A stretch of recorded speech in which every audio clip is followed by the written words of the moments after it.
Story 1. My grandfather was not a man to make up stories. He was quiet, practical, and had lived through more hardship than most people I knew. He was the kind of man who spoke only when necessary, and when he did, you listened. I grew up visiting his old house in the countryside, a small wooden place with a tin roof and a deep porch that stretched across the front. It sat in the middle of a clearing, surrounded by thick trees, the kind of place that felt isolated even in broad daylight. He lived alone after my grandmother passed, and despite our efforts to get him to move in with us, he refused, said the house was his and he wasn't leaving it until he had no other choice. One evening, I was sitting with him on that same porch, the sun dipping low behind the trees, when he told me something that I never forgot. Something that, even now, makes my skin crawl when I think about it. He was sitting in his chair, the same old wooden rocker he'd sat in for years, watching the yard in that quiet way of his. He didn't say how long he'd been out there. Time moved different for him, but it was late enough that the air had started to cool. That's when he heard it. "Come inside." A voice, soft and familiar, drifting out from inside the house. My grandfather didn't move at first, thought maybe he was imagining things. Then he heard it again. "Come inside." He knew that voice. He had heard it for more than 40 years. It was my grandmother. He told me that, for a split second, his whole body went cold. His breath caught in his chest. He knew she had been gone for years, buried in the small cemetery at the edge of town. He had watched them lower her into the ground, but her voice, it was exactly the same, firm, gentle, and calling for him. "Come inside." He should have run. He should have done anything except what he did. But the voice was so insistent, so familiar, that he found himself pushing up from his chair, his legs moving before his brain could catch up. He stepped inside, into the dim light of the house, heart pounding hard in his chest. And then, a sound, deafening, like a gunshot cracking through the still evening air. He spun around just in time to see it. The heavy cast iron gutter, the one that ran along the edge of the roof, had broken loose. It came down like a hammer, slamming onto the porch right where he had been sitting. The wooden chair splintered into pieces beneath the weight of it. If he had still been there, it would have crushed him. He stared at it, his hands shaking, his heart pounding so hard he could feel it in his throat. There was no wind, nothing that should have made that gutter fall. It had been up there for decades, and yet the moment he stepped inside, it came crashing down. He turned back to the house, the air inside thick and still. No voice, no movement, just silence. He never heard her again, never had another moment like that. But he told me, in that slow and certain way of his, that if he hadn't listened to her, if he hadn't gone inside, he wouldn't be sitting there telling me the story. He wasn't a man who believed in ghosts, but after that night, he never doubted that something, somewhere, had been watching over him, and neither did I. Story 2. I was in the 5th or 6th grade when this happened, and I still think about it sometimes, even now. My friend Ethan had just moved into a brand new house with his family. When I say brand new, I mean his parents had it built from the ground up, right across the street from their old one. They were still moving stuff in, unpacking boxes, getting everything set up. I had come over that afternoon to help him dig through some of his stuff that had been packed away, mostly because we were looking for his Game Boy or something dumb like that. Ethan's new house was nice, big, clean, smelled like fresh paint and sawdust. It had one of those massive attached 3-car garages, the kind with tall ceilings and that weird, echoey emptiness. The whole thing was still half empty, just a couple of boxes and some tools lying around. We were in there, rummaging through his stuff, when Ethan suddenly got this look on his face. You know the look. The one kids get right before they're about to show you something they're not supposed to. "Want to see something crazy?" he asked. I stopped what I was doing and looked up. "Like what?" Instead of answering, he walked over to a shelf and grabbed a fresh tube of tennis balls, peeled off the plastic seal, and popped one out. Then he turned toward the far end of the garage, where there was this small wooden door up near the ceiling. It was one of those crawl space doors, the kind that led to a storage area above the garage. I watched as he took the ball and tried tossing it through the opening. His first throw bounced off the frame. His second one hit the edge and rolled back down. But on the third try, the ball sailed clean through and disappeared into the darkness beyond. We both heard it bounce. It made this dull thump-thump sound, like it had landed on wood or insulation. Nothing weird about that. I didn't think anything of it. Ethan just grinned. Cool, right? I shrugged. I mean, yeah, I guess. We went back to digging through his boxes. I remember we were talking about some dumb horror movie we had seen, something about ghosts or monsters, and we were debating whether or not we could survive if it happened in real life. And then, out of nowhere, bang! Something smacked the back wall of the garage. Hard. I jumped. Ethan jumped. And there, lying on the concrete floor between us, was a tennis ball. The same tennis ball. I knew it. I knew it was the same one. Ethan hadn't grabbed another one. I had watched him throw it up there with my own eyes, and we had both heard it land. But here it was, back on the garage floor. Only it didn't just roll out. It didn't just drop. It had been thrown. I mean, thrown. That thing came out of nowhere like a fastball and smacked the back wall of the garage before bouncing to the floor. It wasn't a slow, lazy roll. It wasn't gravity. Someone or something had thrown it back. Ethan and I looked at each other. His face was pale. And then, without a word, we bolted. We ran out of that garage like our lives depended on it, straight through the laundry room, down the hall, and into his bedroom on the other side of the house. We slammed the door and just stood there, breathing hard, staring at each other like, did that really just happen? It was Ethan who finally spoke. I told you, he said, voice low. Told me what? That it followed us. I didn't like the way he said that. He sat down on his bed, still looking shaken, and started explaining. At their old house, the one right across the street, the attic was weird. His family always joked that it had a ghost, but not the scary kind. More like a neat freak. He said if you left things up there, boxes, suitcases, storage bins, sometimes you'd hear them being moved around. Just small shifts, like someone was slowly sliding things from one place to another. Other times you'd leave something in one spot, and when you came back, it would be in a completely different place. His mom always said it was just the house settling. His dad never talked about it, but Ethan swore it was real.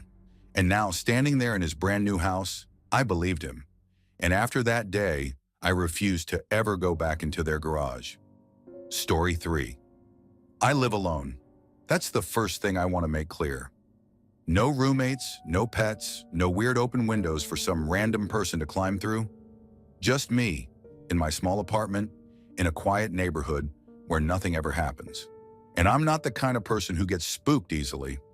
I don't believe in ghosts, I don't believe in demons, and I sure as hell don't believe in socks throwing themselves across the room.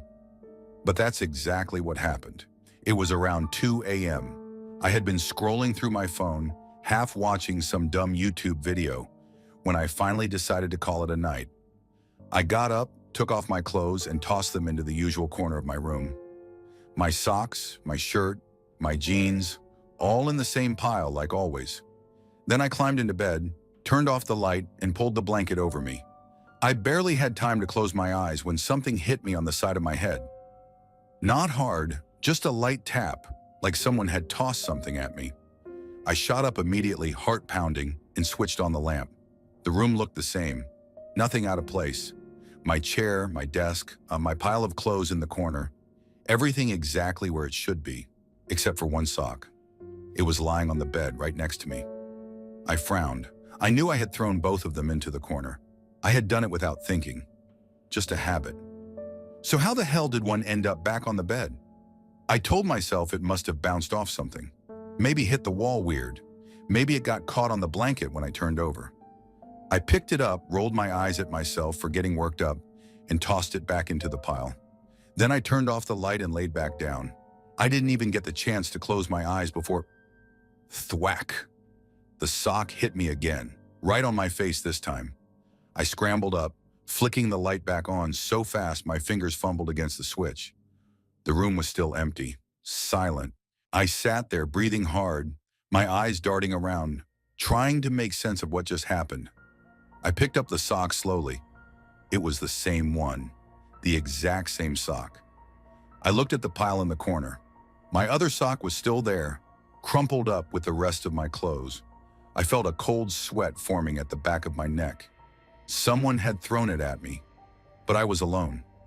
I swallowed hard, staring at the doorway, the window, the tiny gap under my closet door.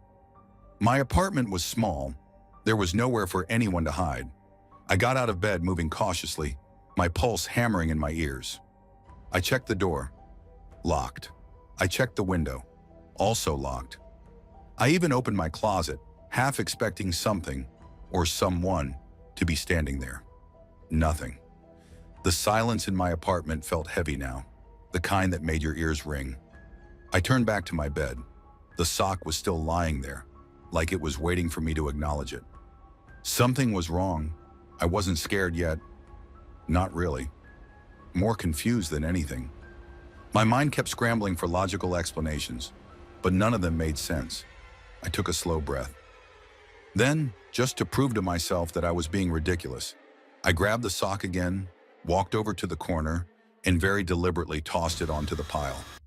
I stared at it for a long moment. Then I turned around, switched off the light, and climbed back into bed. I didn't even bother closing my eyes this time. I just laid there staring up at the ceiling, waiting. A minute passed, then another. The room stayed silent. I started to relax. Maybe I had imagined the second throw. Maybe the first one had bounced off the wall. Maybe I was just tired. And then, rustle. It was a quiet sound, subtle, almost like fabric shifting. I froze. The noise had come from the corner, right where I had thrown the sock. I slowly turned my head, barely breathing. The room was dark, but my eyes had adjusted. I could make out the pile of clothes, the vague shape of the sock lying on top. Nothing moved. I waited. The air felt thick, like the pressure had changed. Then, right in front of me, the sock moved, not a little, not like it was settling into place. It lifted, hovered for half a second, and then flew straight at me. I don't remember making a sound, but my body reacted before my brain could. I scrambled back, nearly falling off the bed, my breath hitching in my throat. The sock landed on my chest. I shoved it off, scrambling for the light, my fingers shaking so hard I almost missed the switch. The second the bulb flicked on, everything was still. Normal, like nothing had happened. But I knew what I had seen. I knew I hadn't imagined it. I didn't sleep that night. Didn't even try. I sat in bed staring at the sock like it was something alive. My brain kept running through possibilities. Earthquake, draft, static electricity, but none of them explained what I had just seen. I left the lights on until the sun came up, and in the morning, when I finally worked up the nerve, I picked up the sock and threw it in the trash. I haven't told anyone about it, not because I don't want to, because I don't know how. How do you explain something like that? How do you say, hey, a sock threw itself at me in the middle of the night without sounding insane? But I haven't forgotten. Story 4. I'm not someone who believes in ghosts. I never have. My family has its fair share of superstitions, sure, but I've always chalked them up to old beliefs passed down, stuff meant to scare kids into behaving. Even when I heard stories about hauntings or strange encounters, I'd listen, nod along, but in my head, I'd always find a logical explanation. That was before this happened. This story isn't mine, it's my uncle's.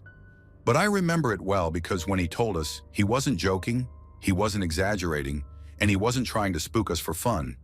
He told it the way someone recounts a real, horrible memory, one they don't even want to remember. I could hear it in his voice, see it in his face. Whatever happened to him, it was real. My uncle Vikram lived in an old apartment building with his wife and young daughter. The place wasn't fancy, but it was home. His floor was mostly families, people who had been there for years. Above him on the next floor was an elderly widow. She had a son. Well, she had a son. He was in the Indian Army. A young guy, maybe 24 or 25. He died in a bomb blast somewhere in the north. The news hit the building hard. Everyone knew her son. He'd visit when he was on leave, always smiling, always polite. When she got the news, she didn't wail or cry like you'd expect. She just stopped talking.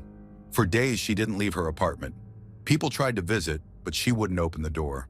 Some neighbors said they could hear her talking at night, whispering, murmuring like someone was still in there with her. And then, a few weeks after the funeral, my uncle started dreaming about the son. The first dream was simple. Someone knocked on the door. My uncle opened it, and there he was, standing there, silent, staring. No expression, no words, just standing. He looked exactly as he had in life, except for one thing. His uniform was dusty, torn, like he had just walked in from the battlefield. My uncle woke up in a cold sweat. The next night, the same dream. The knock, the door opening, the silent, staring soldier. Again and again, for 2 weeks straight. At first, my uncle brushed it off as his mind playing tricks on him. He had known the guy after all. Maybe hearing about his death had left an impression. But the repetition of the dream started getting to him. It wasn't just a nightmare, it felt real. Then came the night it wasn't a dream. He was heading out just before dinner to pick up something from the lobby. He swung the door open and froze. The soldier was standing there, not in a dream, not in his head, right there, in the dim hallway light, same uniform, same dust and tears, same blank, staring face. My uncle's breath caught in his throat. His skin went cold, his legs locked in place. He slammed the door shut without thinking. For a few moments, he just stood there, hands gripping the door handle, heart hammering in his chest. He squeezed his eyes shut, tried to make sense of what just happened. It wasn't real. It couldn't be real. He told himself he was imagining things, that his mind was making it up because of the dreams. And then he forced himself to open the door again. The soldier was still there. Same spot, same blank stare, unmoving. My uncle swears that at that moment something shifted. The air got heavy. The hallway around him felt wrong, like a pressure was building. He could hear a faint ringing in his ears like a distant hum. And the soldier, his face started to change. It didn't move exactly, but my uncle could feel it shifting, his features subtly distorting. Then the soldier's mouth opened. No words, just a hollow, gaping shape. My uncle slammed the door again, harder this time, locked it, and stumbled back. His wife saw the state he was in and started asking what was wrong, but he couldn't speak. He was shaking too badly. That night he didn't sleep, and then things got worse.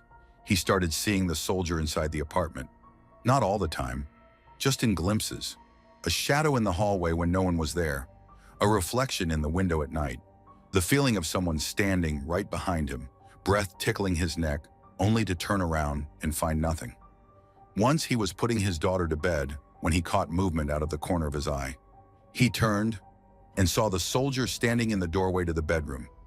He blinked and it was gone. That was the last time he saw it. After that, nothing. It stopped as suddenly as it started. No more dreams, no more knocks, no more glimpses. But my uncle changed after that. He stopped talking about it. If someone brought it up, he'd shut them down. My dad told me that for months afterward, he refused to be alone at night. He'd keep the lights on, make excuses to stay at a friend's or visit family. He never gave a reason, but we all knew. Story 5. I was 17 when this happened. I remember it so clearly because it was one of the few times I genuinely thought I was losing my mind. It was my mate Ryan's birthday. A small gathering, nothing wild, just the boys having a few drinks, talking shit, and playing some music in the background. I'd only had about 5 drinks, maybe 6, but I wasn't drunk, not even tipsy really. Just that comfortable warmth where everything feels a little more relaxed. Ryan's house wasn't big, but it had this long, open-plan kitchen and living area with tiled floors.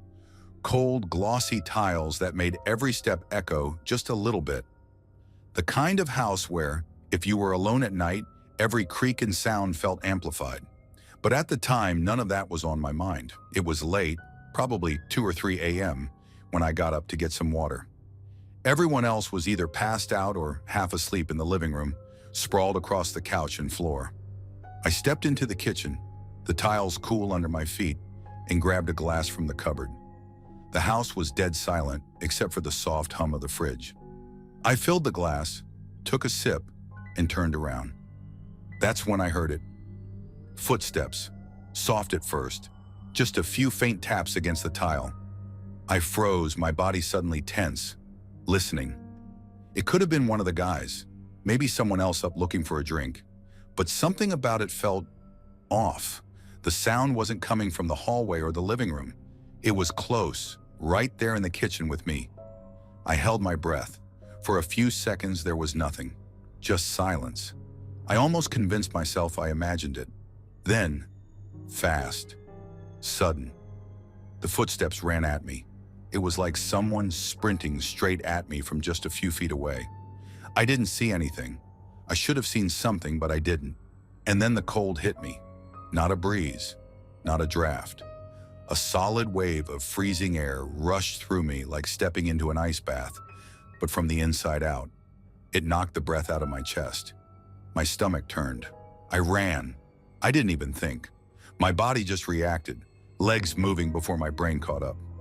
I sprinted straight for Ryan's room, gripping the glass so tight I thought it would shatter. I must have slammed the door harder than I realized because Ryan bolted up, groggy and annoyed. "The fuck, man?" he mumbled, rubbing his eyes. I was breathing hard, trying to get the words out, but my brain was still catching up. There's someone out there," I finally managed. That woke him up. We sat there listening. At first there was nothing, just the quiet hum of the house. Then, a sound, a soft, dull thump from the kitchen. Ryan's expression changed. He heard it too. Another one. Thump, a cupboard closing? A drawer being pushed shut? We didn't move. And then the worst one? Something heavy dragging across the tile. Not a step, not a knock. Something being pulled. Slow, deliberate. Ryan swallowed hard. "Mate, what the hell is that?" I shook my head. I didn't know. We sat there frozen, listening, waiting for something else. Another sound, another noise. But after that dragging sound, there was just nothing. After a while, Ryan exhaled and muttered, "Fuck that," before grabbing his phone and turning on the flashlight. We stepped out together. The kitchen was empty. Nothing was out of place, but the air still felt cold. Story 6, I grew up in an old house. Not the kind that looks haunted. No peeling wallpaper or ominous turrets. No cracked windows letting in howling drafts. Ours was just old. It creaked in places, groaned in others, settled at night with sounds that, if you weren't used to them, could make your skin crawl. But I was used to them. I had lived there my whole life. My bedroom was on the entire top floor. A converted attic, really, with slanted ceilings and exposed wooden beams. My bed was on one side, tucked into the leftmost corner, and on the other side was what my parents called the play area. A few shelves stacked with board games, an old wooden toy chest, and a rocking horse that used to belong to my uncle when he was a kid. It was ancient looking, with a faded, painted face, and real horsehair for the mane. I never really played with it, but my parents refused to get rid of it. I don't know what kept me up that night. I wasn't scared of anything. I wasn't even thinking about ghosts or monsters. I just couldn't sleep. I lay there staring at the ceiling, listening to the familiar sounds of the house. Pipes ticking, the wind against the eaves, my dad snoring through the floorboards. It was normal, until it wasn't. The noise wasn't loud. A gentle creak, a shift of weight on wood. I turned my head toward the play area, and my stomach clenched. The rocking horse. It was moving. Not violently, not like in the movies where things suddenly fling themselves across the room. No, it was slow, subtle, a gentle back and forth motion, like someone had just gotten off and left it swaying. I blinked, my breath catching. My first thought was that I had imagined it, that maybe I was just seeing things in the dark. But then I heard it again, the faint sound of wood groaning under shifting weight. And the horse, it wasn't just rocking. It was moving. Inch by inch, it was shuffling across the floor, dragging itself forward in slow, uneven jerks. The wooden rockers scraped against the floorboards, a sound too soft for anyone downstairs to hear, but loud enough to make my blood turn to ice. I wanted to convince myself that it was normal, that maybe the floor was uneven or there was a draft. But I knew better. I had lived in that room my entire life. The rocking horse had never moved on its own before. I sat up, my pulse pounding in my ears. The horse was still creeping forward, its hollow, painted eyes locked onto nothing, its head dipping slightly with each forward shift. It moved like something was pushing it. I don't know how long I sat there, frozen, watching it. Maybe a few seconds, maybe a full minute. But then, just as it reached the exact center of the room, right beneath the ceiling light, it stopped. Dead still. No slow rocking, no more shifting. It was as if it had never moved at all. I didn't scream. I couldn't. My throat was locked tight, my breath shallow. Instead, I did the only thing that made sense to my 10-year-old brain. I yanked the covers over my head and squeezed my eyes shut. I stayed like that, shaking, heart hammering, until exhaustion finally pulled me under. When I woke up the next morning, daylight was streaming through the attic window. For a second, I almost convinced myself that it had been a dream, a stupid, overactive imagination kind of thing. But then I looked. The rocking horse was still there, standing motionless in the middle of the room, exactly where it had stopped the night before. I barely had time to process it before my mom came stomping up the stairs. "You were up late playing, weren't you?" she said, arms crossed, voice sharp. I just stared at her. "What?" "We heard you." My dad appeared behind her, looking just as annoyed. "That rocking horse," he said, "kept us up half the night. It was creaking so loud, we could hear it all the way downstairs." I felt my stomach drop. I wasn't out of bed. I wasn't playing. And I sure as hell wasn't the one making it move. Story 7. I don't believe in ghosts. I never have. I don't like talking about this, and I wouldn't be telling it now if I hadn't seen how it shook him. I work with a guy named Dave, mid-40s, no nonsense. Not the type to scare easy. He's worked security before, spent time in the military. He doesn't jump at shadows, doesn't believe in the supernatural, and definitely doesn't make things up for attention. That's what makes this so hard to shake. We both work for an antiques dealer, an old money guy who has more rare furniture, artwork, and artifacts than some museums. He's the third generation in the business, and he knows the value of what he owns. His personal collection alone is worth millions, so when he leaves town, he doesn't just rely on alarms and cameras, he hires someone to stay in his house. That job usually falls to Dave. The house is in rural Connecticut, a massive colonial built around 1780. It's been in the hands of prominent families for generations, and like a lot of old houses, it's got its share of stories. Some are the usual servants saw something strange kind of things, but one story in particular sticks out. Sometime in the 1820s, one of the sons of the family, late teens, maybe 20, began showing signs of what we'd now call schizophrenia. Back then, they didn't have words for it, just fear. He became violent, dangerous, unpredictable. So they did what a lot of families did in those days. They locked him away. They put him in a bedroom upstairs and kept him there for years, feeding him through a hole they cut in the wall. You can still see the patch where they sealed it up. The wood paneling in the room has deep gouges in it, long scratches dug into the surface like someone spent years clawing at the walls. He hung himself in that room. Dave knew the story, but like me, he didn't believe in any of that ghost nonsense. Or at least, he didn't before that night. It was last winter. The boss was out of town, and Dave was house-sitting like usual. He got in around 6 p.m., made himself something to eat, and settled in to watch TV in the keeping room. That's the big room just off the kitchen with the massive stone fireplace. The kind of place that would feel warm and homey if it weren't for all the antiques watching you from the shelves. Everything was normal until about 10 o'clock. That's when he heard the noises. At first, it was just a creaking sound from upstairs, like wood settling in the cold. Old houses make noise. Dave knew that. He ignored it. Then came the shuffling. Soft, deliberate. Footsteps. He muted the TV. Listened. Something was moving upstairs. His first thought was a bat. He'd dealt with them before. Sometimes they'd get into the attic and work their way down. It wasn't fun, but it wasn't unusual. He grabbed his flashlight and started toward the back staircase. That's the smaller, steeper set of stairs near the kitchen that servants would have used back in the day. It leads right up to the hallway where that locked-up son had died. Halfway up, he stopped. There was a sound, a laugh, not a happy one. Dave tried to explain it to me the next morning, but he kept shaking his head, like he couldn't find the right words. He finally said, "It wasn't right.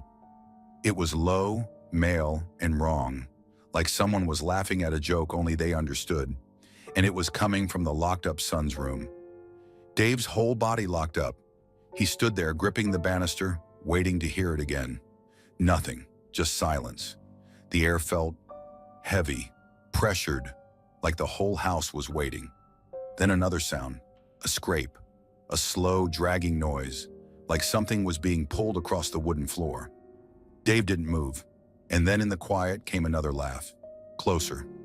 That's when he turned and bolted back down the stairs. He went straight to the liquor cabinet, poured himself a tequila and water, and sat in the keeping room, facing the back staircase. He didn't go back up. He didn't turn the TV back on. He just sat there and listened. Every so often, he'd hear a shuffle, a bump, a soft creak from the hallway upstairs. He didn't go check. He slept on the couch that night. In the morning, when the sun came up, he packed his things and got out of there. When Dave came into the shop, he looked like hell. He hadn't shaved, his eyes were bloodshot, and he was pale. I joked, "Rough night?" He didn't laugh. Instead, he pulled me aside and told me the story. Low voice, hands tight in his pockets. I could see the way he kept looking over his shoulder, like something had followed him in. I asked if he thought someone had broken in. He shook his head.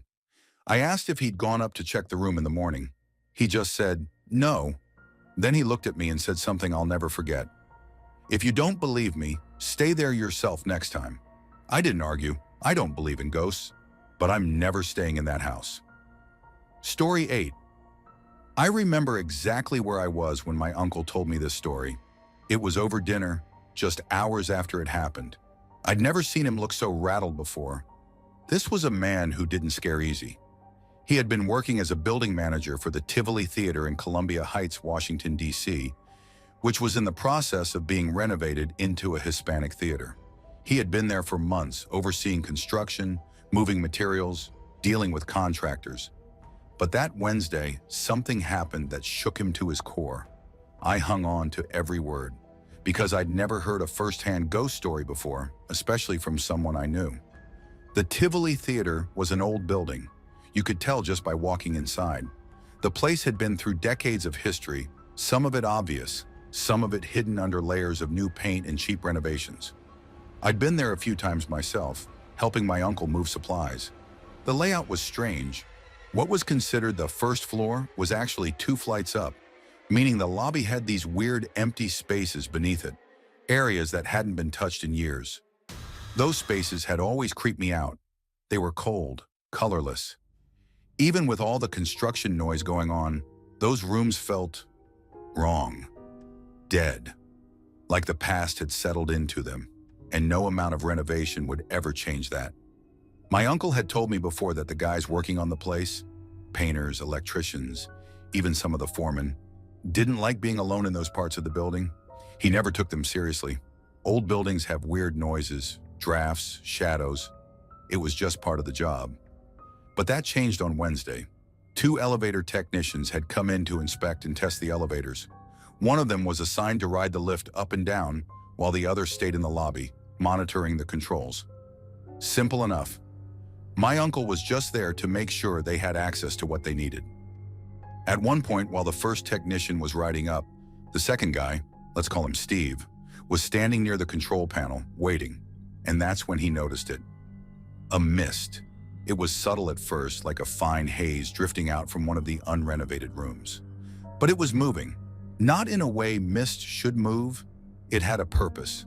It rolled in slow, creeping tendrils, seeping out from the doorway as if it was alive. Steve frowned, took a step closer. He thought maybe it was dust from the construction or some kind of air leak. He took another step, peering into the dim space, and that's when he saw the man. He stepped right out of the wall. Steve froze. The man wasn't just some shadow or trick of the light.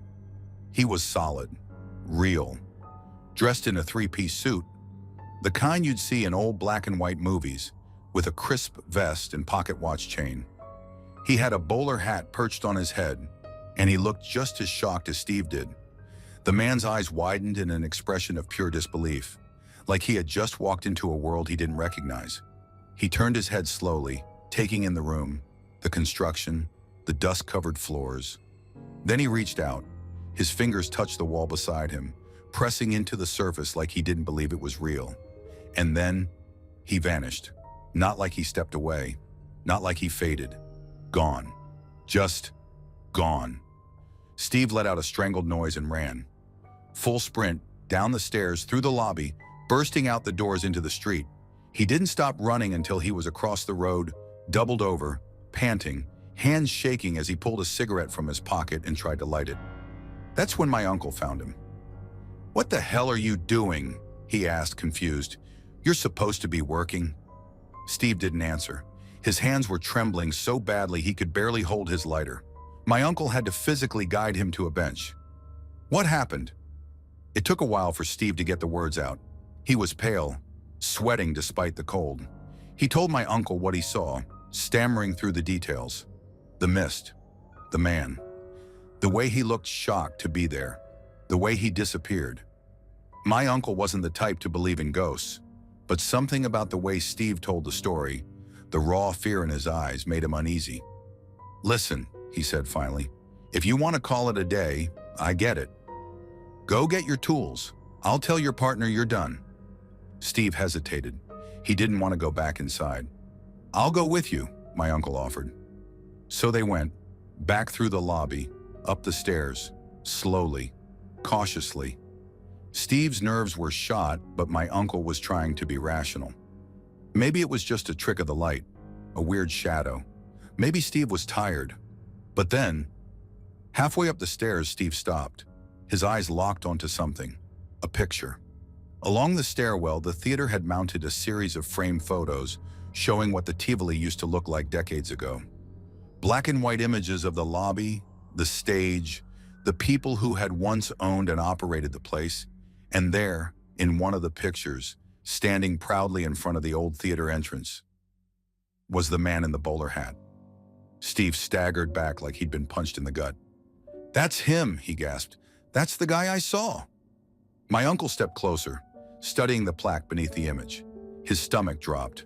The man in the bowler hat was the original owner of the Tivoli Theater, and according to the caption, he had hung himself in the building, the day after the stock market crash.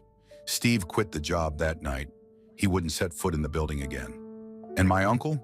He never laughed at the construction crew's ghost stories after that, because now he had one of his own. Story 9. I grew up in a small town where everyone knew each other's business, the kind of place where nothing ever really happened, until it did. My best friend Danny moved to our town when we were both about 13. His family came from a few towns over, and nobody really knew why they moved so suddenly. His dad, Mr. Callahan, was one of those men who seemed unshakable. A former Marine paramedic, firefighter, you name it, he'd done it. He carried himself with that kind of quiet confidence that only men who have seen the worst of the world seem to have. The kind of guy who wouldn't flinch at the sight of a car wreck or a gun in his face. But something did shake him. Something so bad that his family packed up and left their home practically overnight. I didn't hear the full story until years later, sitting on their back porch while Danny's dad nursed a beer and stared off into the woods. It took a while before he finally told me what happened. He didn't want to talk about it. I could tell. But eventually, after a long silence, he just said, "That house wasn't right." Then he sighed, ran a hand through his short-cropped graying hair, and started talking. Mr. Callahan had been alone that night. His wife and kids had gone to pick up dinner, and he stayed behind to relax. He'd been sitting on the couch downstairs watching TV when he heard something from upstairs. At first, it was just a faint creaking sound. Houses settle, old floorboards shift. No big deal. Then came the footsteps, deliberate, slow, heavy. He muted the TV. Listened. He knew the sound of his family walking around up there. He'd lived in that house long enough. This wasn't them. It was too slow, too heavy, like someone was pressing their weight into each step. Thump, thump, thump. His first thought was that someone had broken in. No panic, just instinct.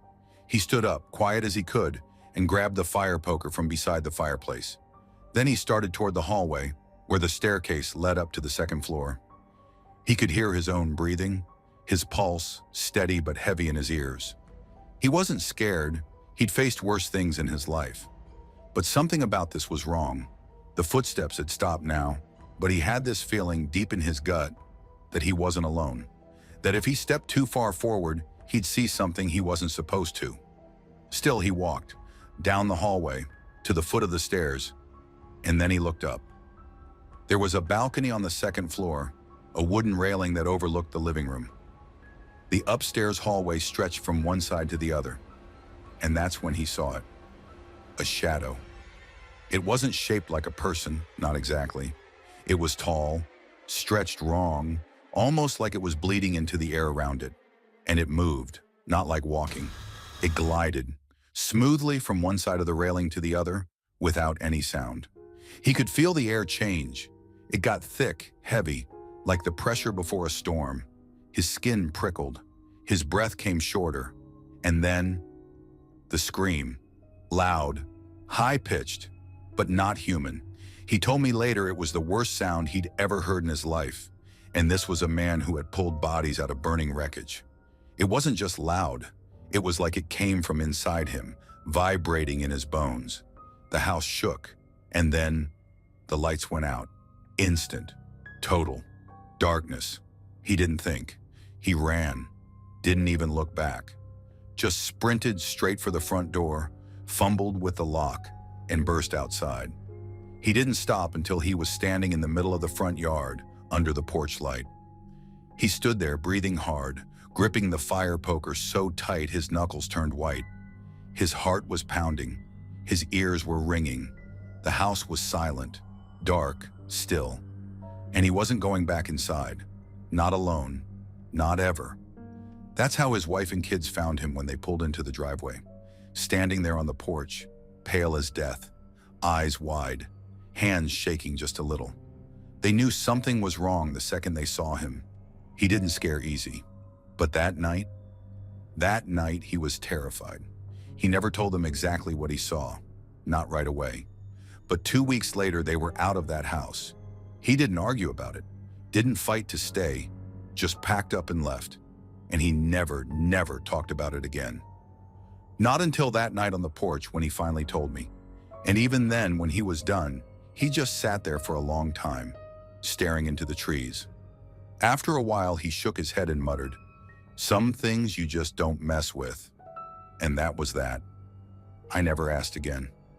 Story 10. I've always been a skeptic. Grew up in a house where we didn't entertain ghost stories or weird superstitions. My dad used to say, if you hear something at night, it's either the wind or a crackhead. Either way, grab the shotgun. So I never paid much attention to things that couldn't be explained. Until one night, in my own damn garage, something happened that I still can't make sense of. It was late, maybe past 1 a.m. I was out in the garage, sitting in my old recliner, drinking a beer and flipping through my phone. I like my garage.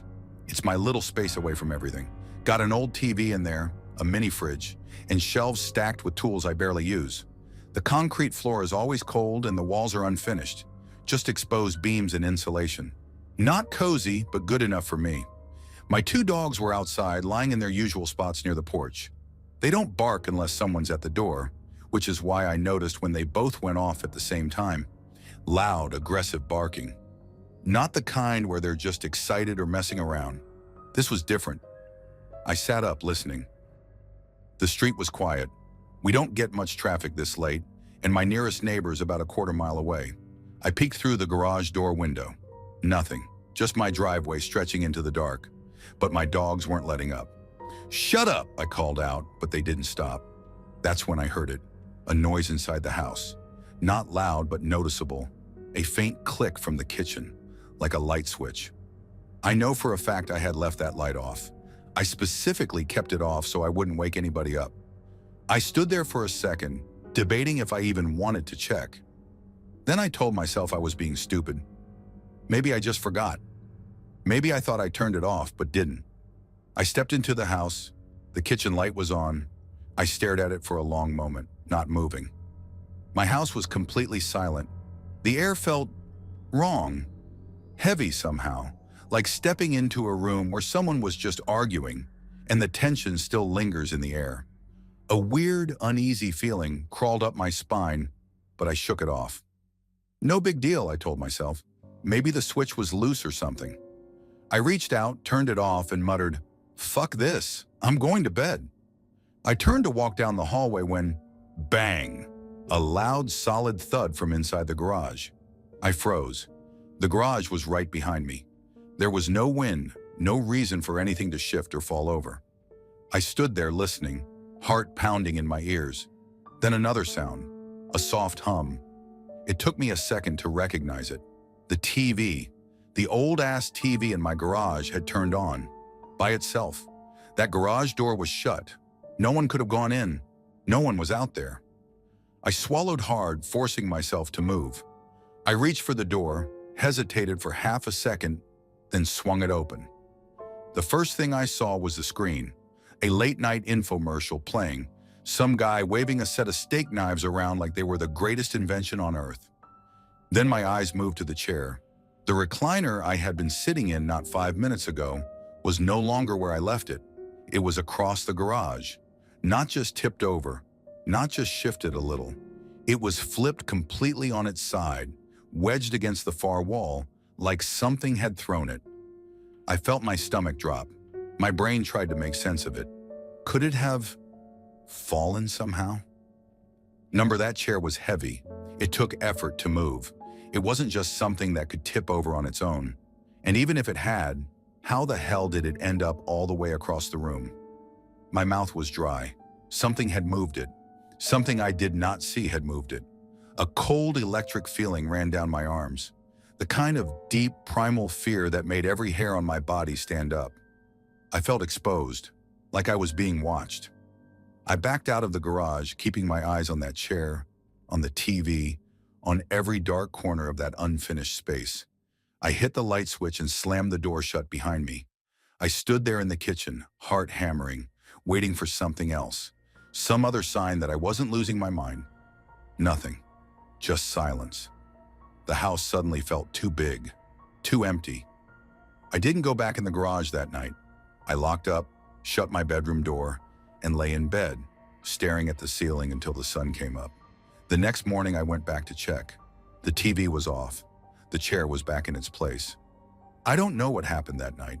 I don't know if I dreamed it, if I imagined it, or if something else was in there with me. I never told anyone about it, but I don't sit in that chair anymore. Thanks for watching. Don't leave before leaving a like to this video. Also hit the subscribe button to support my work. And as always, have a horrific nightmare, my dear.